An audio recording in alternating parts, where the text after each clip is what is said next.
Hello, Void Dwellers. Those of you who know my channel know that I am no fan of the media. Why? Because I'm a fan of thinking and facts, and I believe the media is the exact opposite of that. Not to mention the media in the West is by large an anti-Semitic propaganda machine. So I was delighted when about a decade ago I started noticing alternative media appearing online, especially on YouTube. And these channels, made by private people with supposedly the same grudge that I have against the mainstream media and with a supposed passion for the truth, would become the new beacon of journalism, the thing that journalism should be. And oh boy, was I disappointed. Because very quickly it became apparent that these alternative media channels are not an alternative to anything. They are just your regular, clickbaity echo chambers who follow the exact same patterns of the bigger boys, just with a cheaper feel and a more personal touch to it. And it doesn't matter if it's right or left, it's basically the same thing. In fact, the very fact that I do not know of any alternative media outlet out there that I would consider centrist or objective is exactly my point. There's never a diversity of views or opinions. The most ridiculous thing is when they do these panels in which you have two or more people discussing a topic. But they don't really discuss a topic because they all believe the same exact things. So it really just devolves into a circle jerk of them just repeating each other. You never see real debates, disagreements, and I don't mean people yelling at each other. I mean actual, grown-up, intelligent debates. People presenting arguments, then the other side responding to the points given, disproving them to their best ability, and presenting their own points. Then we go back to the original speaker and they reply to the new points given. I would love to see something like that. I would love to be challenged intelligently. But here's the problem. I am in the minority about that. Most people do not want to be challenged. Most people want echo chambers. They just want a dosage of, I'm right because I'm so smart, and they're good to go. Because many people actually use their political beliefs as part of their identity, like a haircut or a clothing style. They only look to challenge those opinions when it's time to reinvent themselves. Amazingly enough, I feel that many people, especially in the West, don't really realize that politics matters. That these issues improve or risk the lives of real people, real lives in the real world.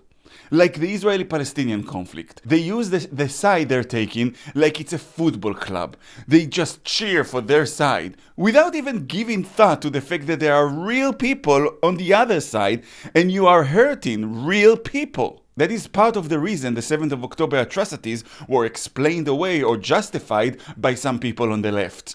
Yes, there are real psychopaths and monsters among them, but I believe a vast number of those people would have puked for a week and reassessed their entire worldview if they actually saw the videos taken by the savages and the scenes they've left behind, and heard the testimonies of the survivors. And you may ask, well, how can they not know all of those things? You'd be amazed at what an age of ignorance we live in. People don't know things that are right at their fingertips, just because the echo chamber doesn't tell them about it. And if it doesn't exist in the echo chamber, they don't even bother looking for the information. I had a case just recently, here on this very channel, where in a comment someone said that before the war, Gazans weren't even allowed to use their own beaches. A simple YouTube search, Gazans on the beach, brought me to this video, where you can clearly see that's an absolute lie. Think how fucking stupid that is to believe that for some reason Gazans weren't allowed to use their beaches in an area where Israel didn't even have any presence, and why would we even do that? And how you would even enforce that when there are no soldiers around? But more importantly, you could just Google it really fast and find video evidence that the Gazans themselves took that would tell you you are being lied to. You could just ask ChatGPT about it and it would have told you that's a lie. You have so many easy options to get to the truth. And yet this idiot believe the lie. And they are not the minority, they are the majority. Which is why all media, including the so-called alternative media, look the way they do. They never have any diversity. They always stick to a very clear brand. This is a right-wing channel, this is a left-wing channel, and that's it. Recently, TLDR News, one of the left-wing channels, tried to explain how they are not biased. Let's look at their explanation. Why are you all so left-wing? I think this is a difficult question. I understand why we seem to have this bias. All of us spend a lot of time reading politics and thinking about politics, and we all have our own opinions. The company is impartial, but I'm not impartial. I'm not non-partisan as an individual. What we're trying to do is suspend our own political beliefs for the duration that we're writing a video and try to look at things more objectively. And at this point, with the size of team we have, it's not like one person is in charge of each video anyway. There's a writer, but then it's edited and approved, and then it's handed over to an animator who can also feed back, and then it's reviewed again before uploading. It goes through a number of hands. So even if one person does have a specific perspective, that doesn't matter quite as much as it used to. Okay, that sounds like a good process to have, right? You write something and then you get input from others, and that should make it less biased, right? Cool, awesome.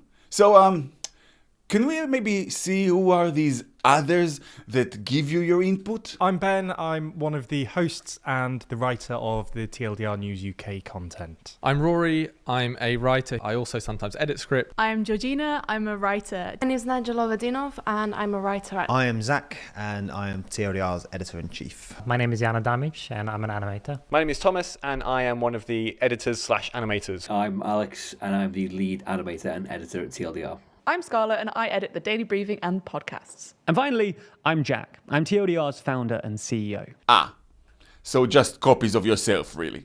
Look at this shit.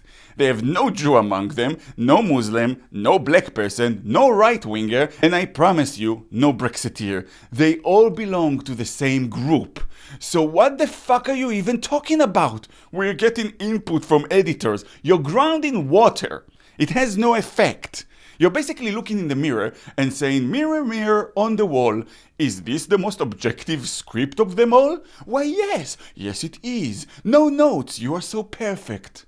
Unbelievable.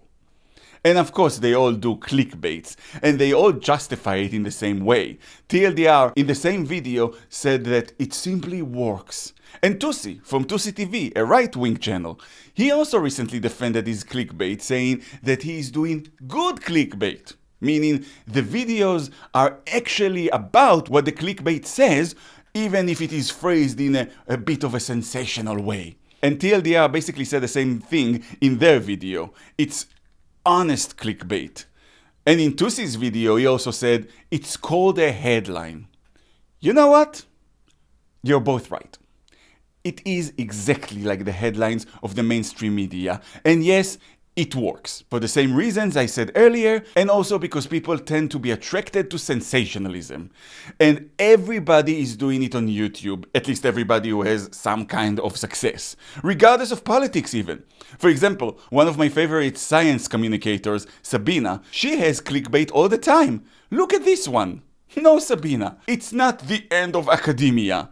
You know it. We know it. We are not going to watch this video and realize that in the next few days, all universities and colleges are going to close for good. But it's a headline, right? It's supposed to attract you. And she does speak of the subject at hand, so it's good clickbait, right? But there's the problem. Yes, if you follow the way the big boys operate, you'll succeed. That's why they became so big. From the times they were nothing more than penny dreadfuls to the times when they became proper newspapers, they always knew that big sensationalists, but very simple, headlines would attract the readers. They also always knew to create echo chambers. Nothing in the human creature is ever new. The same patterns repeat again and again and again. And that's true for you as well.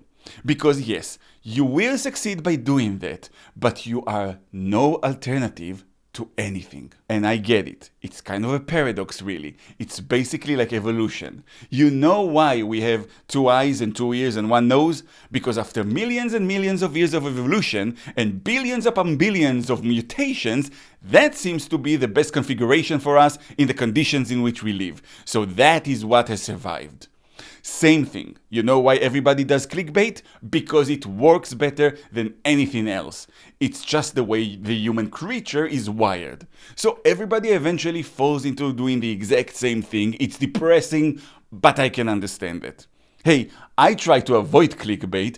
If you look at my videos, you find that the titles are usually pretty straight, and therefore, most videos get only a few hundred views at best. Trust me, I could make the thumbnail say stuff like, "This changes everything!" and this channel would have grown much faster. But it would also have become the very thing that I'm ranting to the void about, so what's the fucking point?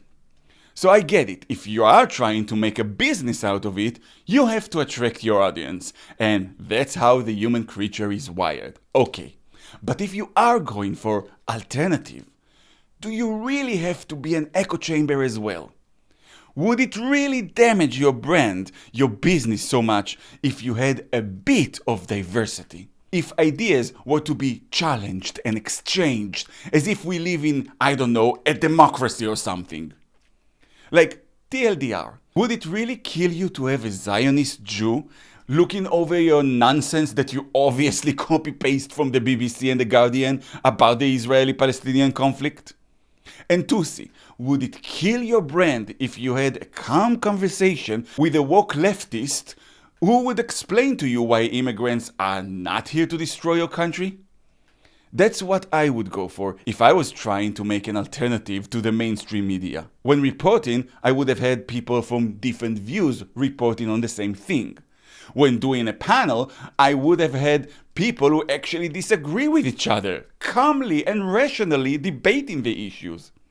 And if I'm doing an interview, I would have tried to calmly and respectfully challenge the opinions of the person I'm interviewing by representing the opposite side, even if I don't believe in the opposite side. And that's not easy. That means that you need to have a deep understanding of the opinions that you don't agree with. And most people don't have that because they establish their opinions based on their stupid identity and echo chambers.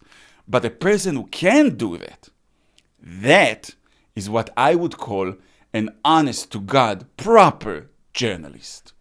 Unfortunately, to date, I have not seen any evidence for such a creature in the wild.